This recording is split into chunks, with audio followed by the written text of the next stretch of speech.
미 월스트리트 저널이 한국 증시에 대해 드라마 오징어 게임처럼 끝날 수 있다는 섬뜩한 경고를 내놨습니다. 화려한 급등장 뒤에 대다수 개인 투자자가 손실을 떠안고 끝날 수 있다는 의미입니다. 미 월스트리트 저널에 따르면 한국 증시는 최근 1년간 165% 오르며 세계의 주요국 가운데 가장 높은 수익률을 냈습니다.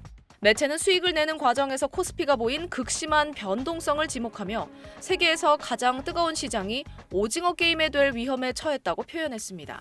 올해 상반기 코스피 시장에서 변동성 완화 장치가 발동된 횟수는 29,357건으로 반기 기준 사상 최대치를 기록했습니다. 이전 최고치는 코로나 팬데믹으로 증시가 곤두박질 쳤던 2020년 상반기에 24,401건이었습니다. 코스피 지수 자체의 흔들림도 역대급이었는데 올해 상반기 코스피 일중 변동률은 평균 3.30%로 IMF 직후인 1998년 상반기 3.51%에 이어 역대 두 번째로 높았습니다. 월스트리트 저널은 단일 종목 레버리지 상품이 이런 출렁임을 증폭시키고 있다고 분석했습니다.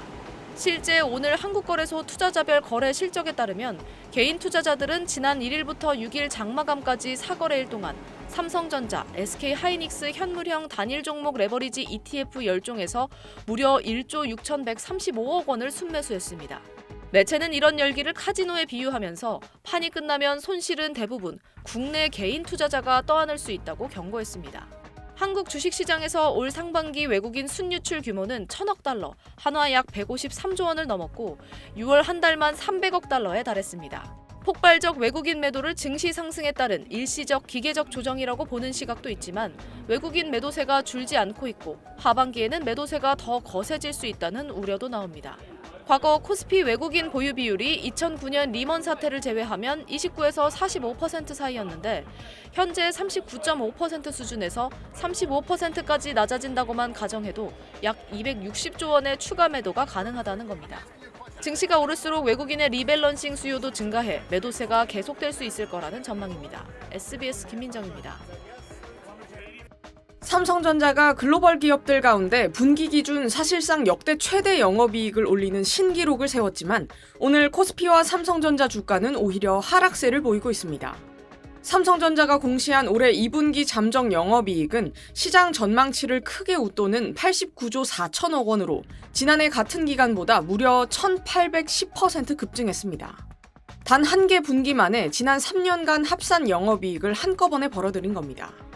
특히 업계에선 이번 실적에 특별 경영 성과급 충당금 20조 원 안팎이 반영된 걸로 보고 있어 이를 포함하면 사실상 106조 원 상당의 영업이익을 벌어들인 걸로 추정됩니다. 이는 미국 엔비디아의 분기 영업이익인 81조 원을 넘어서는 규모고 전 세계 국영기업까지 포함했을 때 사우디 아람코의 지난 2022년 영업이익에 이어 역사상 두 번째로 높은 대기록입니다. 하지만 이 같은 사상 최대의 어닝 서프라이즈에도 불구하고 주식시장 반응은 냉담합니다. 삼성전자 주가는 개장 직후부터 급락세를 타며 장중 30만 원 선 사수에 실패했고 오전 10시 기준 5%대 하락한 29만 8천 원대에 거래됐습니다.